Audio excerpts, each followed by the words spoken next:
the biggest entrepreneur platform on the planet. This is Business Rockstars.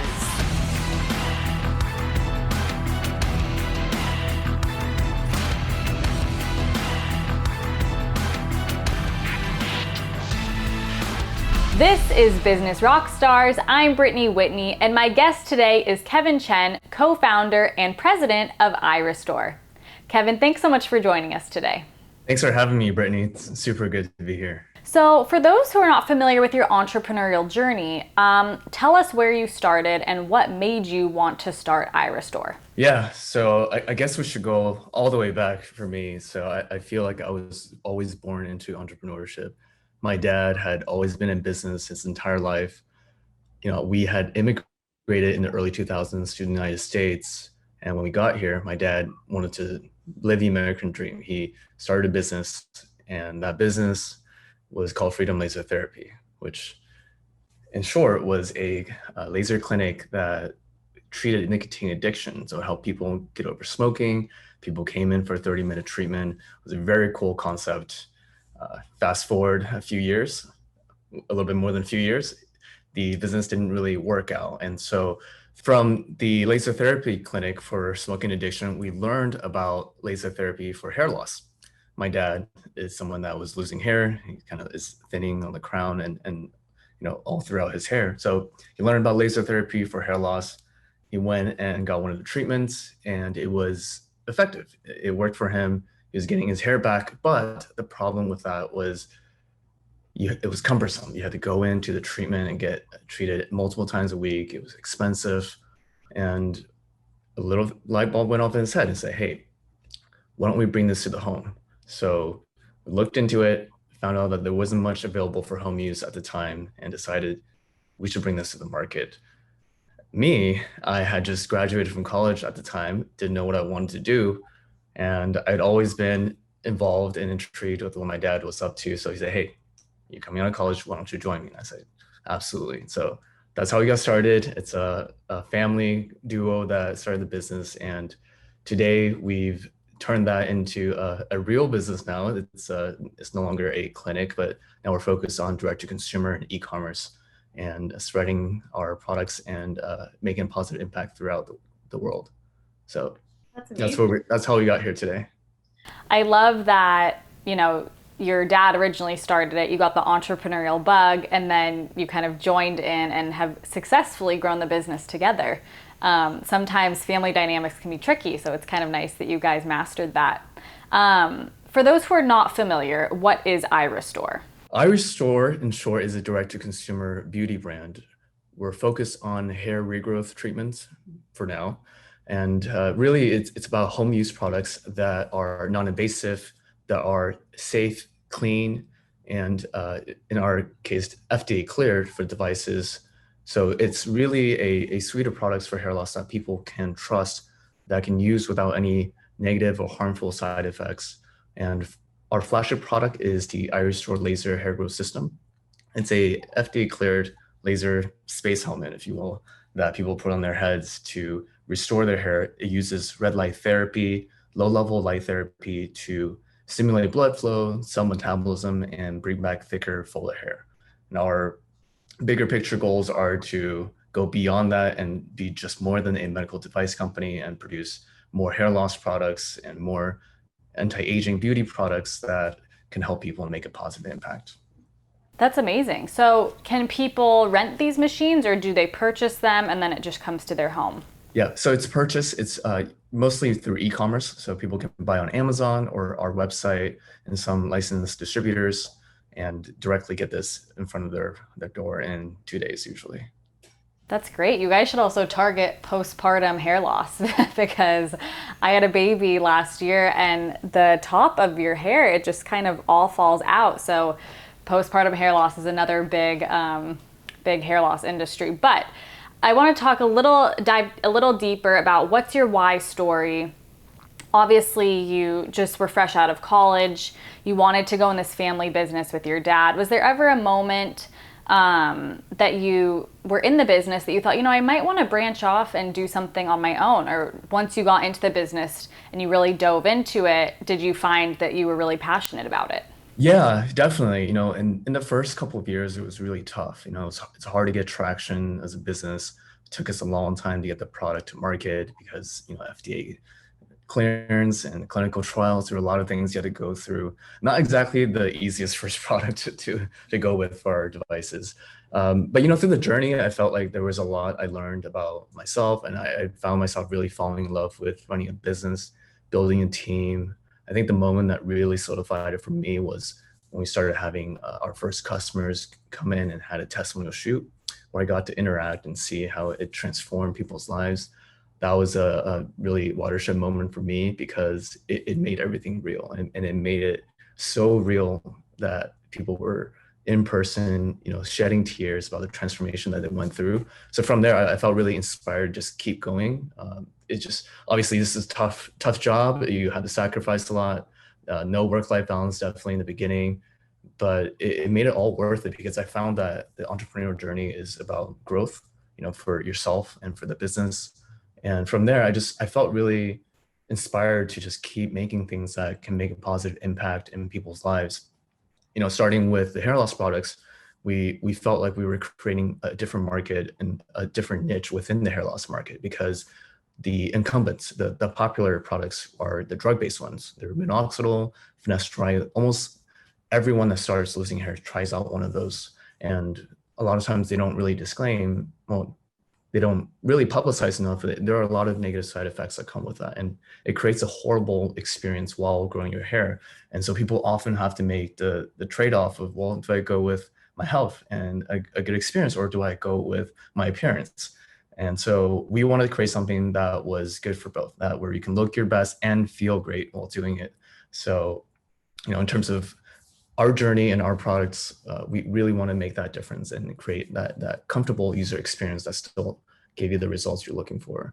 That's really important that, you guys have a product that's not only safe but effective, because there are so many scammy, products on the market that claim to regrow your hair, and it's actually really harmful to your Yeah, health. definitely. And it's one of those things where, I look at our products and I just ask myself, would I want my parents to use this? That's kind of my gauge for it. Is this something we want to make? So if I feel comfortable with my aging parents using this product, then other people are going to feel comfortable doing so with their loved ones. So, and for me too, fortunately I have all my hair today, but who knows?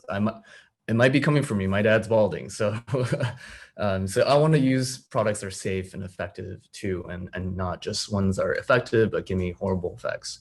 So that's kind of my compass for what we want to create as a company and brand. Absolutely. And that's so important that, like you said, your products are safe and they're healthy for people of mostly all ages to use. What was one of the biggest challenges you faced starting your business when you were first starting out? I know the challenges are different from the beginning versus where you are today. Can you remember one of those early challenges that you faced where you actually came out stronger on the other side? Yeah, I mean, there are so many starting a business. There are so many challenges that we had to deal with. I think one of the toughest ones is just getting the product to market was super tough. And we were one of the first ones to do so, and there was a lot of hurdles that we had to go through with FDA. I mean, the product went through multiple iterations until it got to final form that we launched with. So it took around 3 years to get it to market. So it took a lot of patience, a lot of time, a lot of money invested.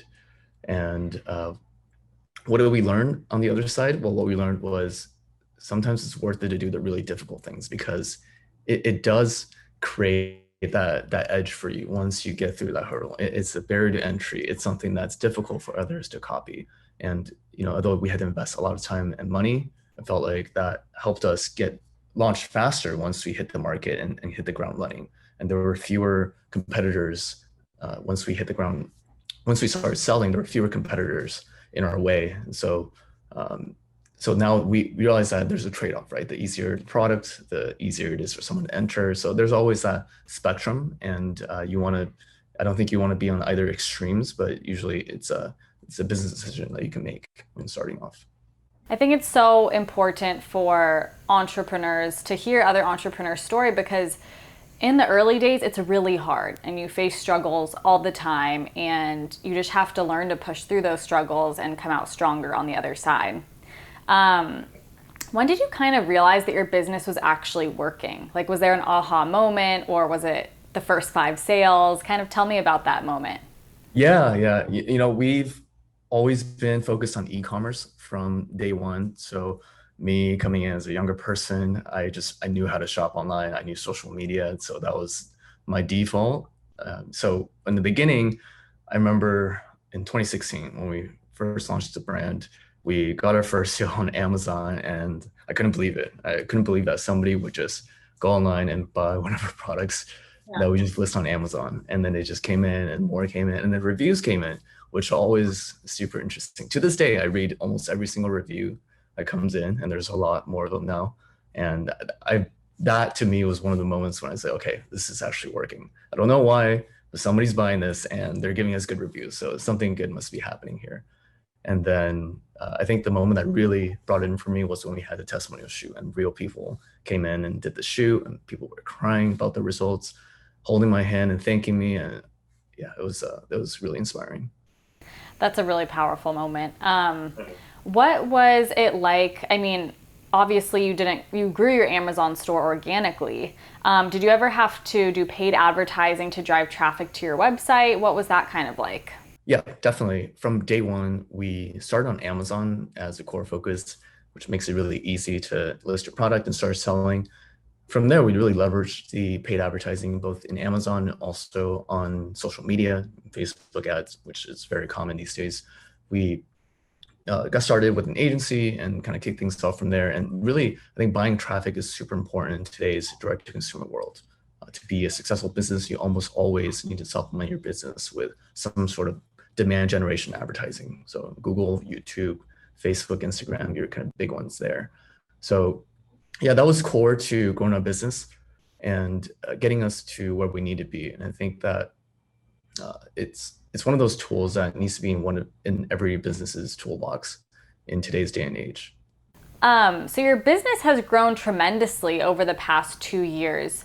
Tell us about the challenges you're facing now in your business as your business has grown so much versus the challenges that you faced kind of starting out early. Yeah, it's a great question. One I think about a lot, really. I think in the beginning for any business, your job as the CEO is everything. You're the customer service, you're the marketing person, you're the product guy, you're everyone. And as you evolve, that changes. So I think the things that you did in the beginning that really helped you grow, the highest leverage things that you can do with your time was probably to just drive more sales somehow, whether it's closing people, setting up another marketing campaign, or anything of that nature. But as you grow the team, your highest leverage thing no longer becomes that, and it becomes people, it becomes managing people, it becomes leading people, and more importantly, hiring the best people you can find out there for the job. So it's a tough journey. You're not taught to manage people in school. You're not taught to hire people out of school. They don't teach you anything practical in that sense. So learning how to do that, and it's still a learning process for me, has been the most important thing in evolution that I needed to have for myself. And I think for most businesses, as you start to get to a certain scale, first you're doing the work, then you're managing people doing the work, then you're managing the people who are managing people doing the work. So, that trend continues. So that evolution is always what keeps going and going as the business grows. And I actually think is what's so exciting about a business, because you have to constantly evolve yourself. What used to be the best thing to do is no longer the best thing to do today. And I love that. And that's what, going back to what we talked about earlier, that's what inspires me and drives me so much about this, is because I'm challenged and I have to keep reinventing myself. And I love that.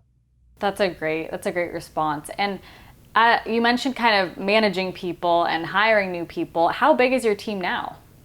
Yeah, we're pushing 40 right now.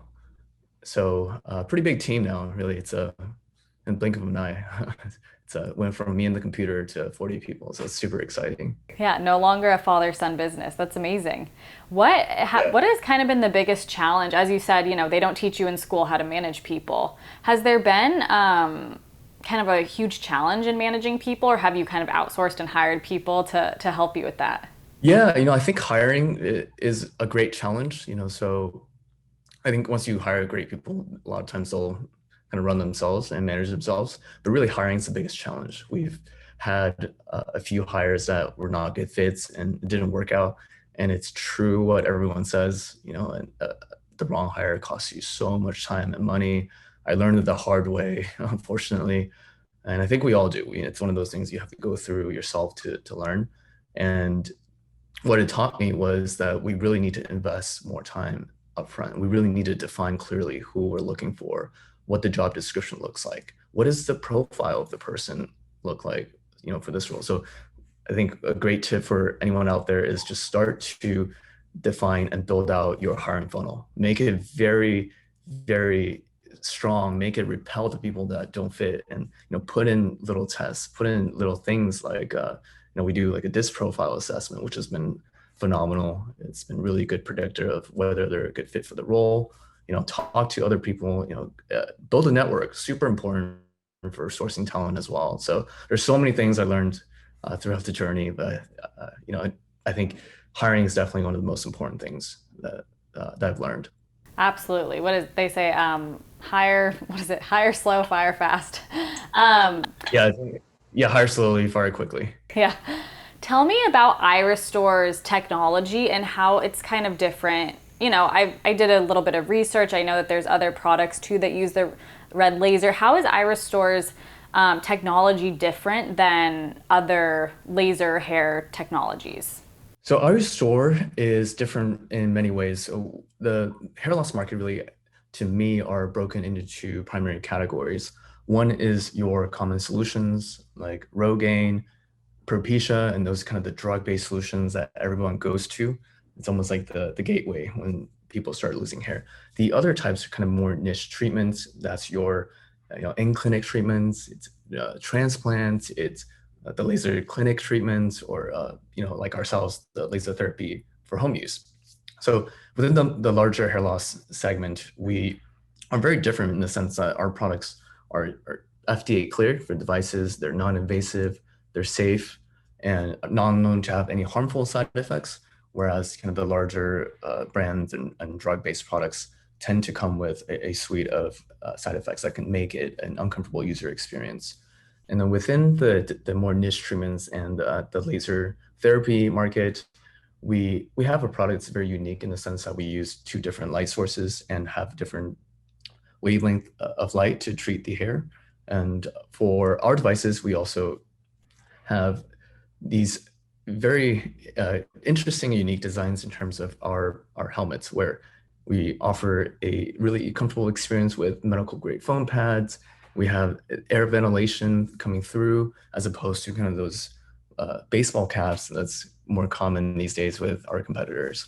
So we really focus on just offering a comfortable user experience with not just our helmet devices, but also with our hair care line, which is our consumable products like shampoo, conditioner, and things like that. So overall, the way that we're differentiated is the user experience aspects and having that comfortable, no side effect user experience when our users are going through our products.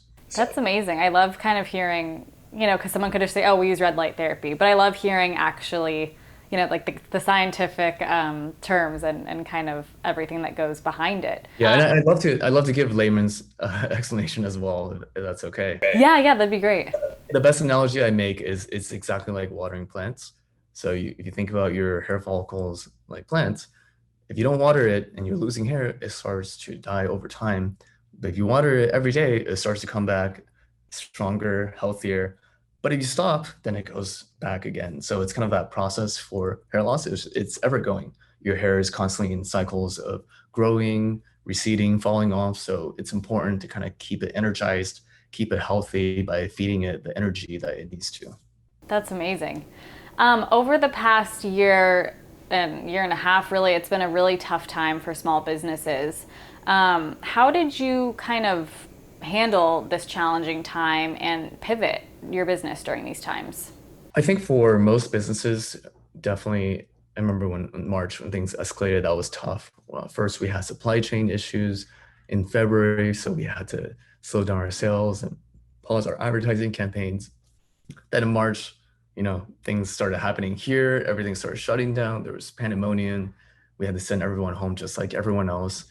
So being a business that was not remote at the time, that was definitely a big challenge because we had to convert everything over. We also run a warehouse, so there was some challenges there with keeping it clean and safe and COVID free.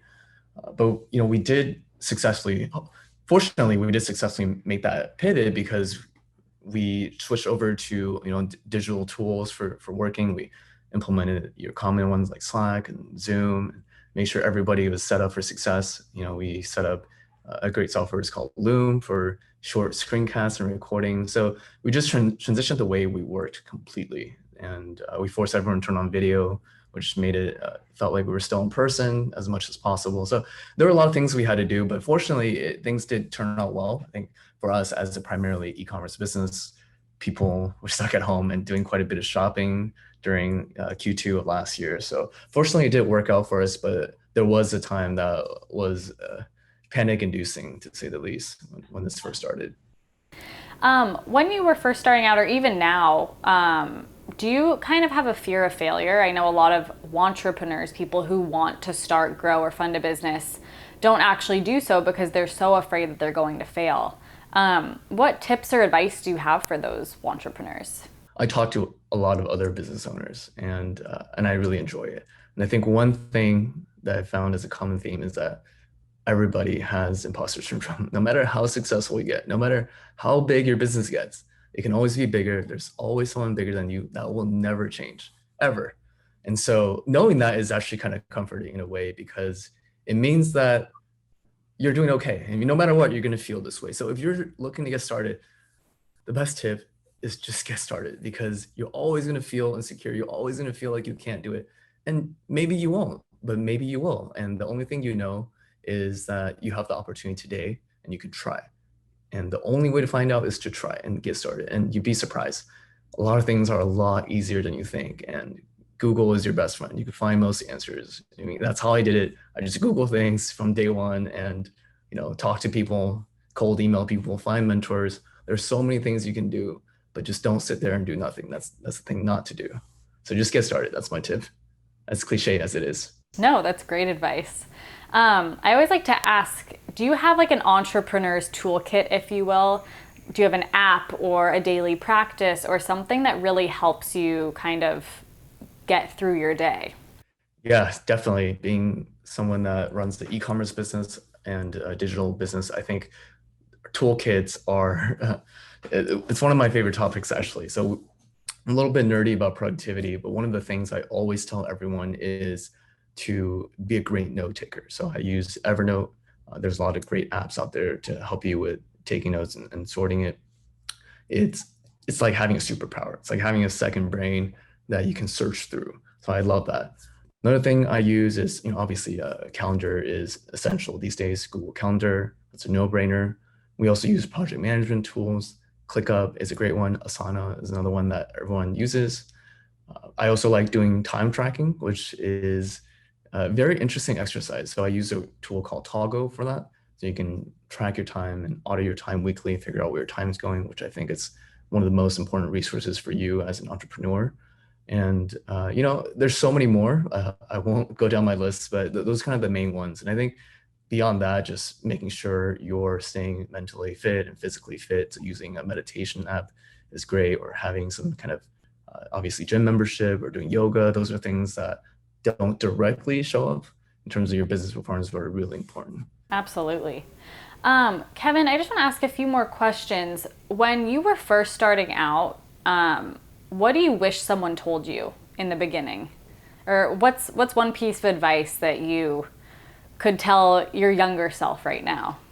One piece of advice that, well, I'll cheat. I'll go with two. So one piece of advice that I wish someone told me early on was just get started faster, just test quickly and test cheaply, because it was very easy to get caught up in ideas and in loops, thinking about things over and over again. But oftentimes you can just go out there and test it and get feedback, whether it's from customers or someone or whatever it is. And there's so many tools out there today in today's world that you can use to validate ideas cheaply and quickly. And I didn't know that in the beginning. I found myself thinking about things a little bit too much and getting caught up in loops. So that's one thing I would recommend. The other thing is I definitely wish someone just smacked me in the head and say, hey, hire quickly, because we didn't do that. I felt like I had to do everything myself. I was the only person that could do things, which is absolutely not true. And I felt like I just needed to put in 70 hours a week. That's how the business would grow. But that is not true.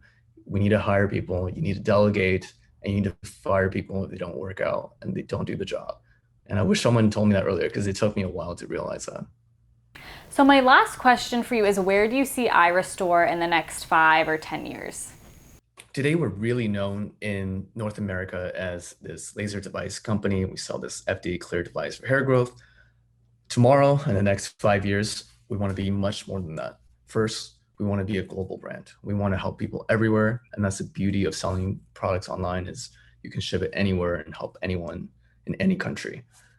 Next, for us, we don't want to just be a hair growth solution company. We want to be more than that.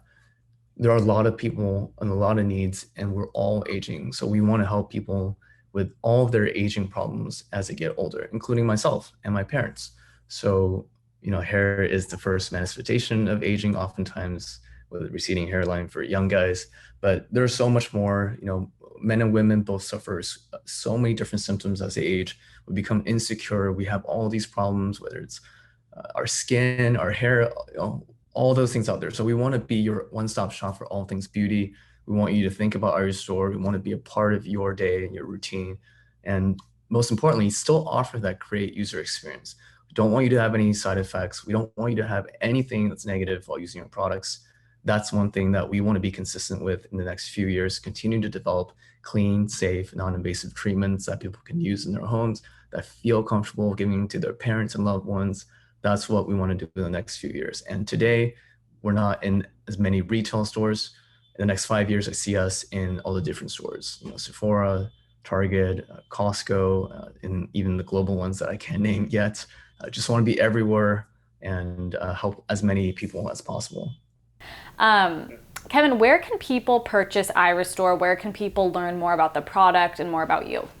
You can find us online at irestorelaser.com. We're also on Amazon. Just type in iRestore, any sort of related keywords, you should see us. I'm on LinkedIn. You can find me there, Kevin Chen. And just type in Kevin Chen, iRestore.